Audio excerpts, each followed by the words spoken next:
25 बड़ी खबरों के बाद आगे बढ़ते हैं। खबर है कि अखिलेश यादव ने मिशन 27 का ऐलान कर दिया है। रामनवमी के तुरंत बाद एक दिन बाद ही पीडीए भागीदारी रैलियों की शुरुआत होने जा रही है। फोकस खासतौर पर पश्चिमी यूपी पर है। शुरुआत भी उस नोएडा से है जहां पिछली बार यानी 22 के चुनाव में सपा को एक भी सीट नहीं मिली थी। नोएडा को लेकर एक अलग तरीके का अंधविश्वास भी रहा है। सवाल यह भी है कि पीडीए रैली की तारीख आ गई, लेकिन राम मंदिर जाने की तारीख क्यों नहीं आ पा रही। बड़ा सवाल तो यह भी है कि मिशन 27 की इतनी जल्दी क्या ओवैसी इफेक्ट के चलते तो नहीं, क्योंकि पश्चिमी यूपी में एमआईएम का अलग से अभियान चल रहा है। करेंगे डिबेट, लेकिन पहले रिपोर्ट आप देखिए।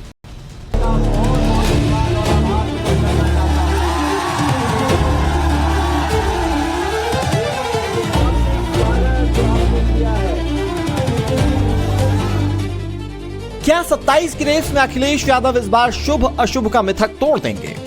जहां न 17 में दिखे थे न 22 में, आखिर ऐसी क्या वजह है कि मिशन 2027 की शुरुआत वहीं से करने का ऐलान कर दिया?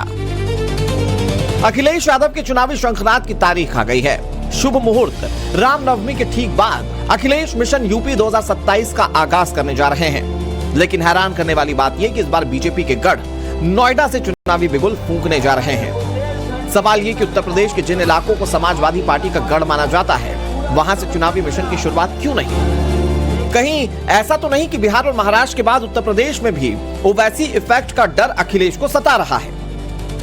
जो आरोप लगाते तो हैदराबाद में कहावत है, गिरे तो गिरे टांग मेरी ऊपर।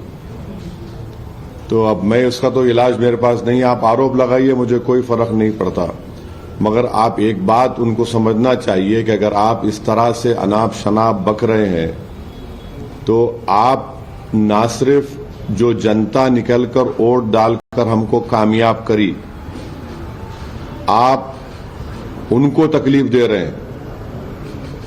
और उनको अगर आप तकलीफ देंगे तो मजीद और नीचे जाएंगे इंशाअल्लाह आप लोग। और यकीन जानिए कि एमआईएम पार्टी और स्ट्रांग होगी इंशाअल्लाह। अब इनका तो कोई इलाज नहीं है। उनको लगता है कि वही जीते तो ही जमहूरियत की कामयाबी है। तो कोई बात नहीं, आप बोलते रहिए। हम अपना कामयाबी का सफर इंशाअल्लाह हमारी इज्तिमाई मेहनत और कुव्वत से तय करते आए और आगे भी तय करते रहेंगे। यह दावा महाराष्ट्र नगर निगम चुनाव में अच्छा प्रदर्शन करने के बाद ओवैसी ने किया था। बीएमसी चुनाव प्रचार के दौरान ओवैसी वर्सेस सपा में जबरदस्त घमासान देखने को मिला, जिसके बाद ओवैसी की पार्टी लगातार बंगाल और उत्तर प्रदेश में अपने लिए राह तलाशने में जुट गई है। गठबंधन के मौके ढूंढे जा रहे हैं। दलित और मुस्लिम के समीकरण को सेट कर थर्ड फ्रंट बनाने का दावा भी किया जा रहा है।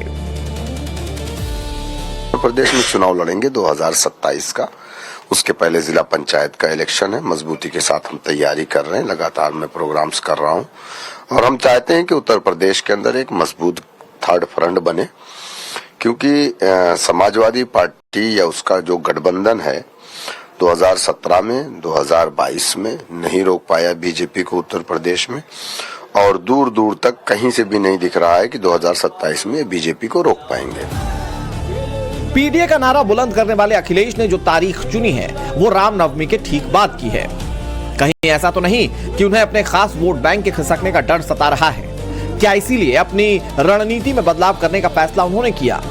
सवाल इसलिए भी उठ रहे हैं क्योंकि अब तक अखिलेश यादव राम मंदिर नहीं गए, लेकिन चुनावी समर की शुरुआत रामनवमी के ठीक बाद करने जा रहे हैं। पीडीए की एकता की बात करें, हम लोग पीडीए के लोग जागरूक लोग हैं, किसी की साजिश षड्यंत्र में फंसने वाले नहीं हैं और न इस्तेमाल होने वाले हैं। अगर किसी शुभ कार्य की शुरुआत किसी शुभ दिन से हो तो ये तो बहुत अच्छी बात है, लेकिन समाजवादी पार्टी और भारतीय जनता पार्टी में मूल अंतर ये है कि भारतीय जनता पार्टी भगवान राम पर राजनीति करती है और उनके बताए हुए रास्ते पे नहीं चलती। समाजवादी पार्टी न भगवान राम पे राजनीति करती है, न धर्म की राजनीति करती है। नोएडा को लेकर अखिलेश यादव ने कहा था कि जो भी वहां जाता है उसकी कुर्सी चली जाती है। 2022 के चुनाव से पहले सीएम योगी आदित्यनाथ को लेकर भी उन्होंने ऐसा ही दावा किया था, लेकिन योगी दूसरी बार मुख्यमंत्री की कुर्सी पर काबिज हुए। तो क्या इसीलिए अब अखिलेश भी हिम्मत जुटाकर मिथक को तोड़ने की तैयारी में है? देखना यह है कि इसमें उन्हें कितनी कामयाबी मिलती है। Bureau report, times now Navbharat.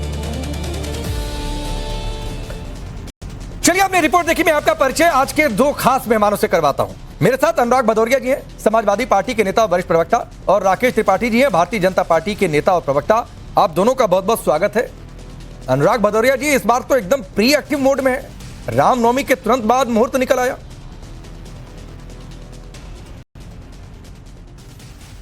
देखिए, हम समाजवादी लोग हमेशा से समाज में विकास की राजनीति करते चले आ रहे हैं। विपक्ष में होकर हम विपक्ष का धर्म निभा रहे हैं और जहां भी जो भी पीड़ित है उसकी आवाज उठाते हैं। और हमने हमेशा से सभी धर्मों का और सभी जातियों का सम्मान करने की बात की है। आपने देखा होगा, जो भी पीड़ित है, चाहे शंकराचार्य जी के साथ अन्याय हुआ, जब भारतीय जनता पार्टी चुप्पी साधी हुई थी, जो जिम्मेदारी बनती उनकी, चूंकि सत्ता दल में है, वो उनके द्वारा, सत्ता दल द्वारा उनका अपमान हुआ, हम उनके साथ खड़े दिखाई दिए।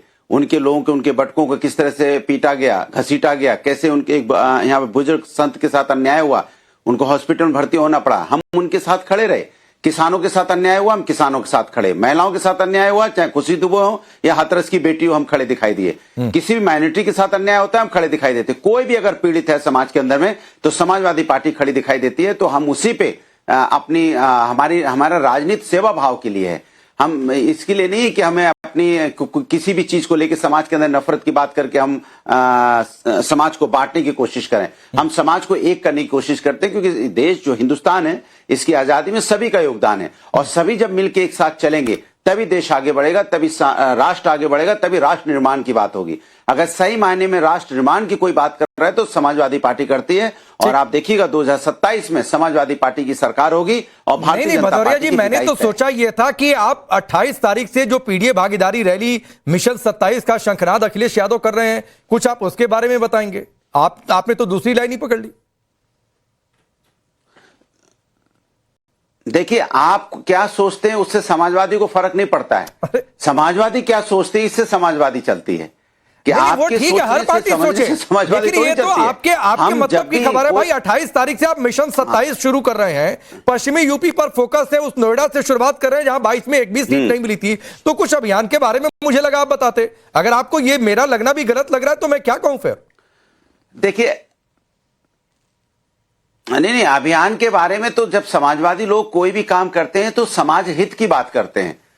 अब आप उसको राजनीतिक हित के उसकी तरह से देख रहे हैं ना, हम उसको देख रहे हैं समाज हित से। हमें लगता है कि हम जहां पे लोगों को ज्यादा परेशानियां हैं, लोगों को दिक्कतें हैं, प्रोग्राम है, तो समाजवादी पार्टी प्रोग्राम पश्चिम यूपी में भी करेगी, मध्य यूपी में भी करेगी, पूर्वी यूपी में भी करेगी। तो हम तो सभी जगह प्रोग्राम करेंगे ना, क्योंकि समाजवादी पार्टी संपूर्ण उत्तर प्रदेश में अपना प्रोग्राम करेगी। शुरुआत तो कहीं से भी होती है, लेकिन इसका मतलब नहीं है कि हम कहीं पर, हमारा पूरा उत्तर प्रदेश के अंदर में, पूरा पश्चिम, उत्तर, दक्षिण उत्तर प्रदेश, पूरे उत्तर प्रदेश से चारों दिशाओं में समाजवादी पार्टी काम करेगी। और समाजवादी पार्टी 2027 में जनता के सपनों को पूरा करेगी। राकेश जी, आप लोग जनता के सपनों के लिए लड़ रहे हैं। ये तो जनता का सपना कैसे रामनवमी पूरा के हो, बाद जो है मुहूर्त निकल आया, मिले। आप 27 के शंखनाद का आपका मुहूर्त नहीं निकला अभी तक।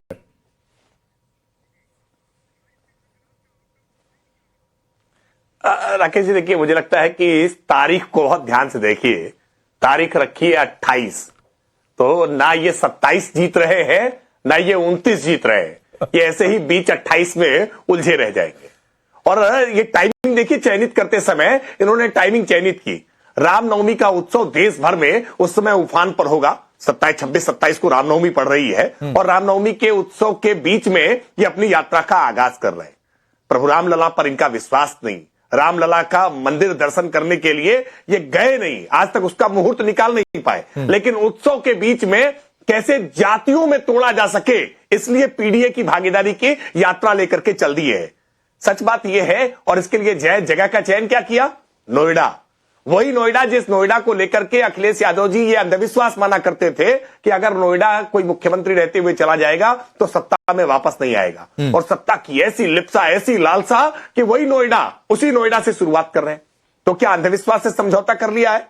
क्या प्रभु रामलला पर इनका विश्वास बनने लगा है कि रामलला के उत्सव के समय में अपनी यात्रा की शुरुआत कर रहे हैं? क्या अंधविश्वास से समझौता कर लिया है और अब नोएडा से ही अपने यात्रा की शुरुआत कर रहे हैं? अब अखिलेश जी का मन बदल गया है? बहुत सारे ऐसे सवाल हैं, इन सवालों के जवाब देने पड़ेंगे। वैसे अनुराग जी के लिए सवाल मुश्किल होगा कि 28 ना 27 ना 29, 28 यही इनका परिणाम रहने वाला। ठीक है, मैं जवाब देता हूं। वाले हैं ना ये 29 जीतने वाले। अनुराग जी जवाब दीजिए। और उसमें दो बातें ऐड करता हूं कि एक तो जो इन्होंने कहा कि ना आपने 27 चुना, ना आपने 29 चुना, 28। अच्छा, दूसरी बातचीत क्या है कि रामनवमी के तुरंत बाद तो क्या हिंदुओं को बांटने का, बहुत सारी बातें हैं सियासत में, जवाब दीजिए एक साथ। देखिए, अब सवाल है कि भारतीय जनता पार्टी देखो कैसे परेशान हो गई है, विचलित है। इसको विचलित हो जाता है ना आदमी जब देख रहा है कि समाजवादी पार्टी को जनता पसंद करे। तो क्या कह रहे हैं, नोएडा से शुरुआत कर रहे हैं। अरे नोएडा से शुरुआत कर रहे हैं तो मतलब जिसको ये लोग ऐसा मानते थे, अरे तो इसके मतलब हम शुरुआत कर रहे हैं ना, इसके मतलब हम नहीं मानते थे। हम नोएडा से शुरुआत कर रहे हैं विजय रथ की। तो सोचो हमारे अंदर कितना विश्वास है, प्रभु का आशीर्वाद कितना है कि तुरंत प्रभु का, जैसे रामनवमी के बाद हमारी शुरुआत होगी, क्योंकि प्रभु का आशीर्वाद तो हमारे साथ ही है। अयोध्या में तो हम जीते ही है ना, प्रभु ने आशीर्वाद मुझे दिया ही है ना। आप तो हल्ला मचाते रह गए, लेकिन हम प्रभु के आदर्श और आचरण पे चलते हैं। जो प्रभु के आदर्श आचरण पे चलेगा, प्रभु उसी को तो आशीर्वाद देंगे ना। अब लगातार प्रभु का आशीर्वाद समाजवादियों के साथ है। अब दूसरी आप कह रहे हैं कि अंधविश्वास, ये अंधविश्वास हो सकता है भारतीय जनता पार्टी को हो, हमें तो जनता पे विश्वास है और अंधा विश्वास है जनता पे, ये भी बता दें आपको, क्योंकि हम जनता के साथ खड़े होते हैं, इसलिए जनता पे आंख बंद करके अंधा विश्वास करते हैं जनता पे, क्योंकि हम पीड़ित लोगों की मदद करते हैं, इसीलिए हमारा पीडीए है। जहां पीड़ित होंगे, चाहे किसी वर्ग के हो, चाहे किसी जात और धर्म के हो, समाजवादी दिखाई पड़ते हैं। शंकराचार्य का अपमान हो रहा था, त्रिपाठी जी कहां थे, नहीं आए ना राकेश जी, दिखाई नहीं पड़े। संतों का अपमान हो रहा, साधु संतों का, जो सनातन में जिनका बहुत सम्मान है। एक चीज अनुराग जी, राकेश त्रिपाठी मुस्कुरा रहे हैं, मैं एक चीज इसमें उसका जवाब दे लीजिए। आपने कहा जो भी पीड़ित, किसी भी वर्ग का पीड़ित, वो पीडीए में, ये परिभाषा क्यों बदल दी आपने? मुझे तो याद है एक लाल रंग की खुली गाड़ी पर सवार थे, रथ था, जब माल्यार्पण करने जा रहे थे अखिलेश यादव, उस पर पीडीए का फुल फॉर्म लिखा हुआ था, पिछड़ा, दलित और अल्पसंख्यक के आगे मुसलमान लिखा हुआ था। ये उस रथ पर परिभाषा लिखी हुई थी, परिभाषा क्यों बदल दी, किस मजबूरी में बदल दी आप लोगों ने? परिभाषा डिटेल में पढ़िए ना। परिभाषा डिटेल ये है, पी से पीड़ित है, पी से पिछड़ा है, डी से दलित है, ए से पिछड़े अगड़े हैं, आदि आबादी है, अल्पसंख्यक है। समाज में वो वर्ग जो पीड़ित है, समाज में जिस पे अन्याय होता है, समाजवादी लोग खड़े होते हैं। हम सामाजिक न्याय की बात करते हैं, समाज में सबको न्याय मिलना चाहिए। अनुराग भदौरिया ने सामाजिक न्याय की बदल गई पीडीए की परिभाषा। अब ये चिंता का विषय है क्या की परिभाषा अब ये भी राजनीति करेंगे? नहीं, मेरे लिए कहा ही होगा तो राकेश त्रिपाठी के लिए होगा। जवाब सुनिए। परिवार, अरे भाई, अब अनुराग जी, अनुराग जी, हम ही आप दो लोग ही आपस में हैं, तो मुझे लगता है चिकम चिल्ली करने की जरूरत नहीं है।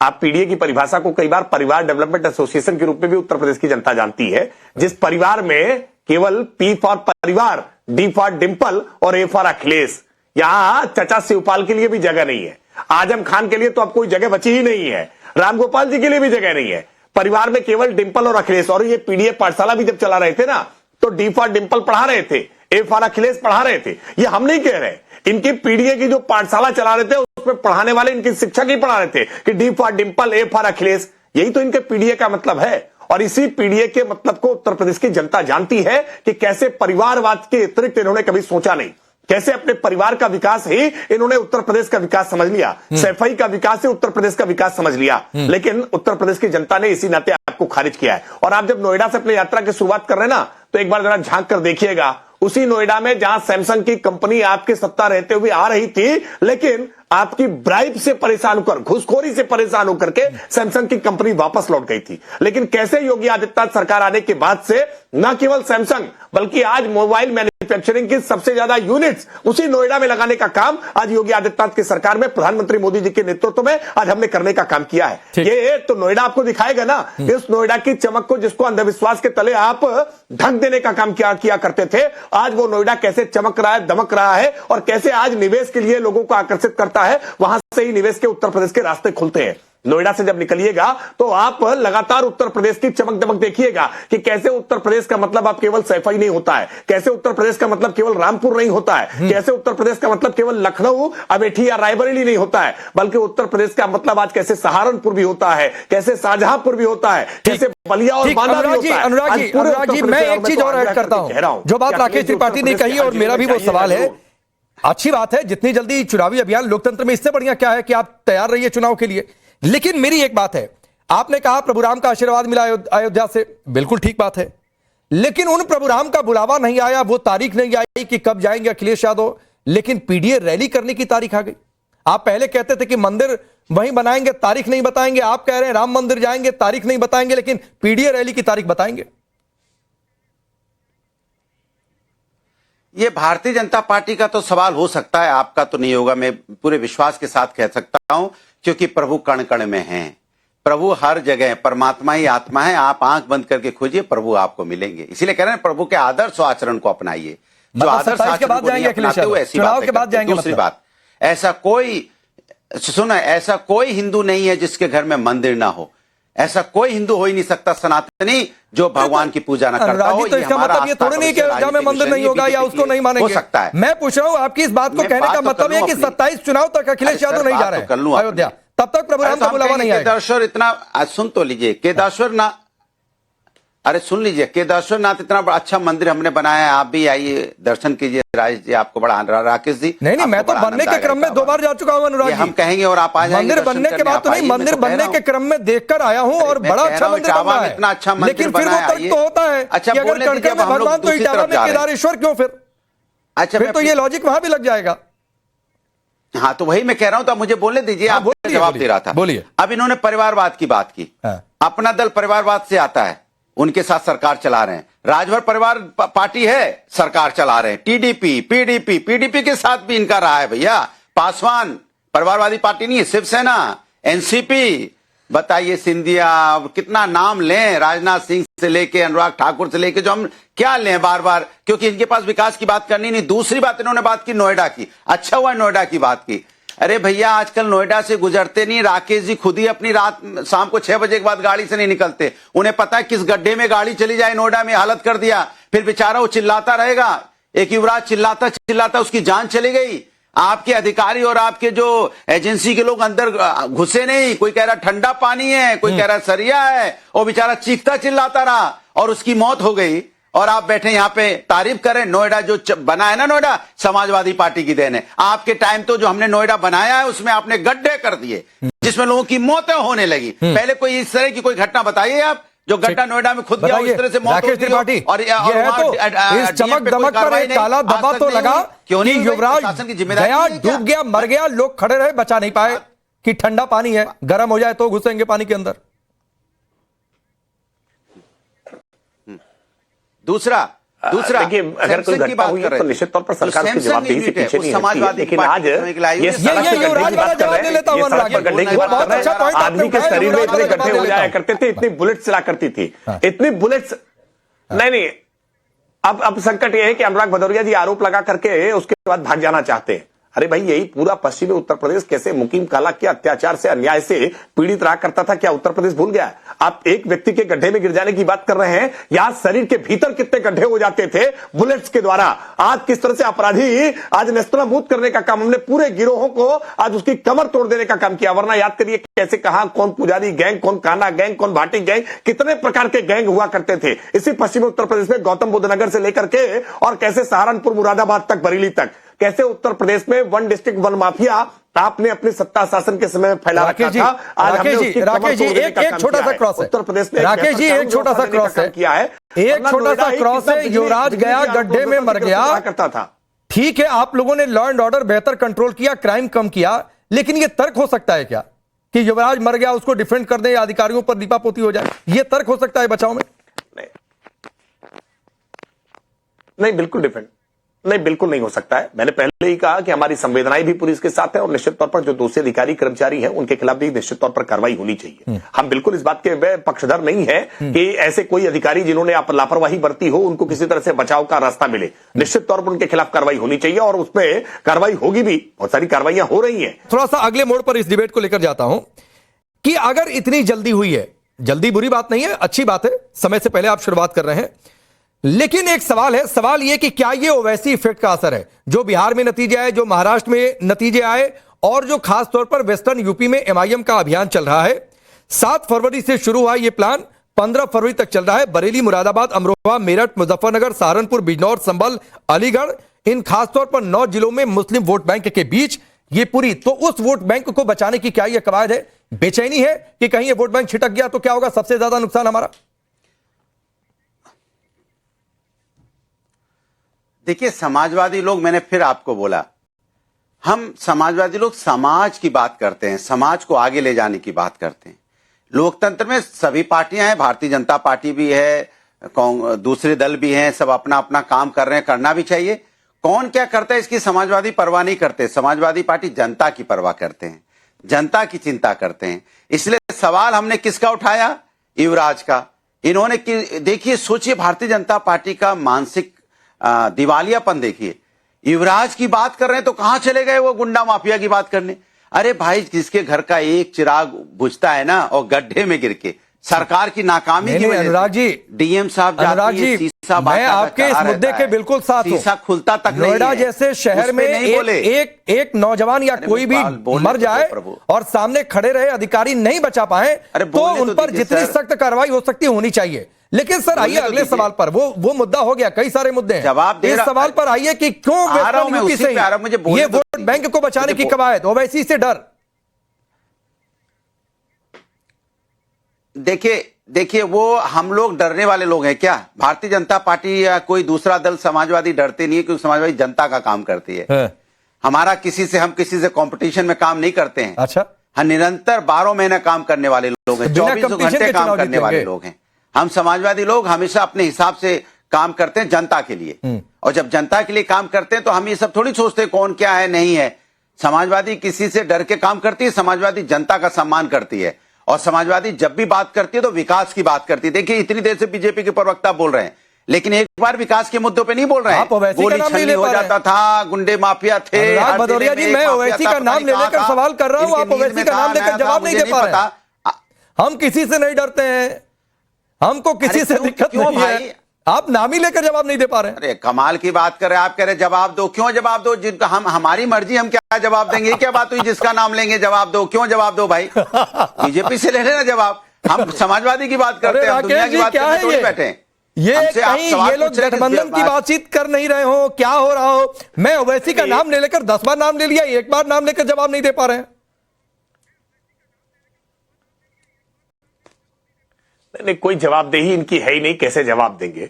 जब उत्तर प्रदेश में सत्ता में थे तो सत्ता के बाद जब इनकी जवाबदेही थी जनता को जवाब देने की कि क्या काम किया है, तो कैसे चाचा भतीजे आपस में लड़ पड़े ताकि जवाब न देना पड़े। जवाबों से हमेशा भागते हैं। जब भी आप अनुराग भदौरिया जी से, अखिलेश जी से कोई सवाल पूछेंगे तो सवाल के जवाब में फिर कोई सवाल खड़ा कर देते हैं। जवाब न देने की इनकी पुरानी आदत है। लेकिन हमने तो विकास के मुद्दे ही गिनाए हैं। हमने तो कहा ना कि मोबाइल मैन्युफैक्चरिंग यूनिट्स आज देश भर में सबसे ज्यादा नोएडा में लगाने का काम किसने किया है? इंटरनेशनल ट्रेड शो आज आयोजित करके नोएडा को आज हमने एक निवेश का द्वार बनाने का काम किया है। हम तो विकास में ही बात कर रहे हैं। आप एक एक जिले के, हमने कहा ना, 1 डिस्ट्रिक्ट 1 प्रोडक्ट पर ही हम बात कर रहे हैं। लेकिन आपको तो इस सवाल का जवाब देना पड़ेगा ना कि आखिरकार आप अयोध्या की जीत की बार बार दावे कर रहे हैं कि हम अयोध्या जीत गए, लेकिन उस अयोध्या के बाद कैसे उपचुनाव हुआ वहां और उस उपचुनाव में कैसे आप हार गए उसके बारे में बात नहीं करते हैं। आप ये नहीं बताते हैं कि जैसे अयोध्या से आपको सांसद जीत करके दिया, उस अयोध्या में प्रभु रामलला का दर्शन करने के लिए क्यों नहीं गए? ऐसे तमाम सारे सवाल हैं। उन सवालों के जवाब अखिलेश जी नहीं दिया करते हैं। आखिरकार पीडीए के नाम पर हिंदुओं के भीतर विभाजन की बातें क्यों करते हैं? मुसलमानों के भीतर जातियां क्यों नहीं खोजते हैं? बहुत सारे सवाल हैं। ऐसे सवालों के जवाब ना अखिलेश जी के पास होते हैं, ना इनकी पार्टी के प्रवक्ताओं के पास होते हैं। लेकिन राकेश जी, एक सवाल और आपसे उठा सकते हैं कि अगर मान लीजिए कि एमआईएम और समाजवादी पार्टी, निर्वाचन आयोग के सामने ओवैसी और अखिलेश यादव जी की पार्टी आपस में लड़े वोट बैंक को लेकर, तो सबसे ज्यादा खुश तो फिर आपको होना चाहिए, क्योंकि इसमें फायदा एक ही पार्टी का है। देखिए, भारतीय जनता पार्टी न जाति और मजहब की राजनीति करती है। हम सबका साथ, सबका विकास, सबका विश्वास और सबका प्रयास इस मामले पर पूरी तरह से अडिग है। और आज भारत सरकार की योजनाएं हो या उत्तर प्रदेश सरकार की योजनाएं हो, हमने बिना किसी भेदभाव के सब तक पहुंचाने का काम किया है। उसमें मुस्लिम भी है, उसमें दलित भी है, उसमें महिलाएं भी हैं, उसमें पुरुष भी है, उसमें हर जाति, मत, मजहब, लिंग, भाषा, क्षेत्र के सबको हमने सर्वांगीण विकास, चतुर्दिक विकास, समावेशी विकास करने का काम किया है। अगर हमने किसी भी योजना का आप अगर विश्लेषण करके देखें, थर्ड पार्टी इंस्पेक्शन करके देखें, तो किसी के साथ आपको कोई भेदभाव नहीं मिलेगा। समाजवादी पार्टी की तरह से नहीं है कि मनचाहे ढंग से लैपटॉप देंगे या मनचाहे ढंग से कन्या विद्याधन देंगे या मनचाहे ढंग से शमशान और कब्रिस्तान तक में भेदभाव कर लेने वाले लोग आज किस प्रकार की राजनीति की सीधा सवाल, और उम्मीद करता हूं कि एक लाइन तो सीधा जवाब दे लेंगे, फिर आगे पीछे बोलते रहिएगा। किसी तरह के पीडीए की अपनी इस रैली में मंच पर क्या एमआईएम को साथ लेंगे, क्या ओवैसी को साथ लेकर आएंगे या दूरी बनाकर रखेंगे? समाजवादी पार्टी अपने आप में मजबूत है, समाजवादी कार्यकर्ता बहुत मजबूत है, हमारा संगठन मजबूत है, हमें किसी की जरूरत नहीं है, हम अपने पैरों पे खुद खड़े हैं। एक मतलब बात। नहीं ले रहे हैं। दूसरी बात, नहीं, इन्होंने एक लाइन बोला मतलब वन एमआईएम से डिस्ट्रिक्ट कोई वन गठबंधन प्रोडक्ट। नहीं, दूरी रहेगी। सुनिए, इन्होंने बोला वन डिस्ट्रिक्ट। अरे भाई, हम खुद अपने पैरों पे खड़े, जब हम अपने पैरों पे खड़े होंगे तो हमें दूसरों के पैर की जरूरत तो है ऐसा थोड़े नहीं है कि आपका किसी से गठबंधन नहीं है, कांग्रेस से चल रही है ना बातचीत आपकी सीटों की। अरे भाई, अब मैं अपनी बात कर लूं यार। नहीं ठीक है, अरे हो गया, मुझे अपनी बात करनी दीजिए, ऐसा नहीं चलेगा। आप अपना एजेंडा चलाएंगे, मुझे तो बोलने अब दीजिए ना। इसमें क्या एजेंडा हो गया अनुराग जी? दिया करे, एक लाइन अब मैंने पूछा कि आप एमआईएम से गठबंधन करेंगे कि नहीं, आप कह रहे हैं कि हम किसी से नहीं करेंगे ना भाई। अपने पैरों अरे पर आप मजबूत भाई है, तो कांग्रेस का बोल रहे साथ हैं फिर तो क्यों आप ले रहे नहीं हैं? सवाल पूछते हैं, तो हम क्या बोलने अकेले? लगते तो आपको सवाल याद आ जाते हैं। एक बात बता दीजिए, आप बोलिएगा सर, मैं आपको समय दूंगा।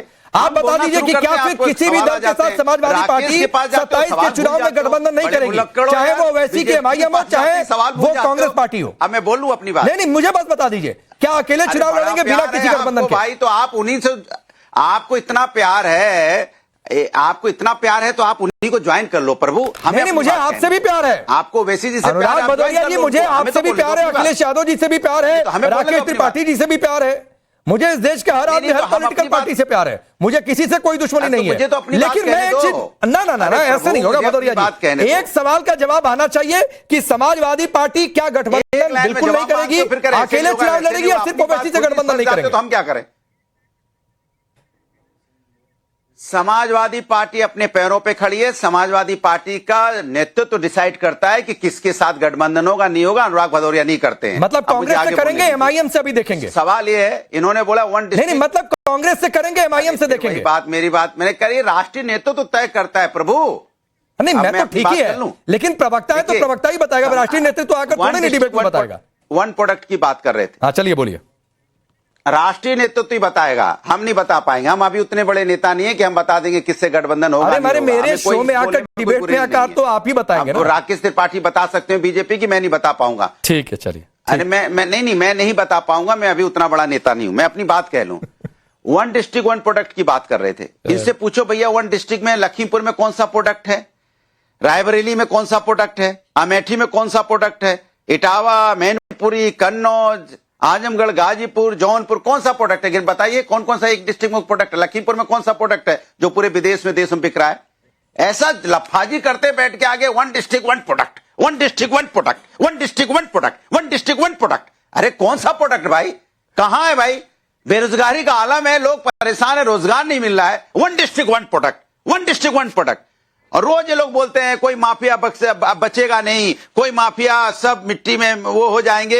हर चौराहे पे खड़ा मिलता है यमराज, और यहाँ बच्चियों के साथ अन्याय होता जाता है, चोरी डकैती, और यहाँ गोलियां दिन रात चलती हैं, सरेआम गोली मार दी जाती है, गाड़ी में चलते स्कूटर से आगे गोली मार जाता है। लेकिन दूसरे चौराहे पे यमराज मिल जाएगा, यमराज भाग जाता है चौराहे से, मुझे पता चलता है, मिलता ही नहीं है।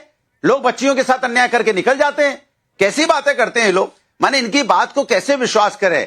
आप बताएं कौन सा डिस्ट्रिक्ट, माने यहाँ पे उत्तर प्रदेश के अंदर में प्रोडक्ट बताएं, हर डिस्ट्रिक्ट का नाम लेके कौन सा प्रोडक्ट है जो एकदम चल पड़ा है? लखीमपुर का कौन सा चल पड़ा है? सीतापुर का कौन सा चल पड़ा है? बताएं, मैं भी सुनना चाहता हूं ना। कह रहे हैं कई सारे जिले ऐसे हैं जो ऐसे ही खाली पड़े हुए हैं, पूछिए उनसे।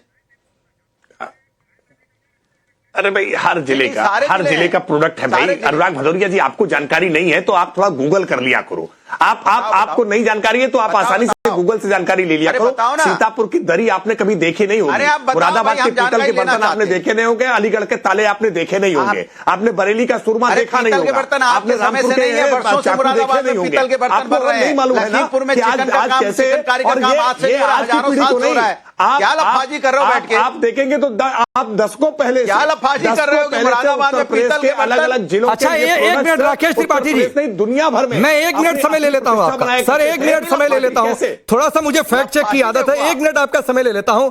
आपने जितने जिले गिनाए, उस जिले में एक रायबरेली का भी नाम था, ठीक है? कि रायबरेली में मैंने उतनी देर में डाल दिया।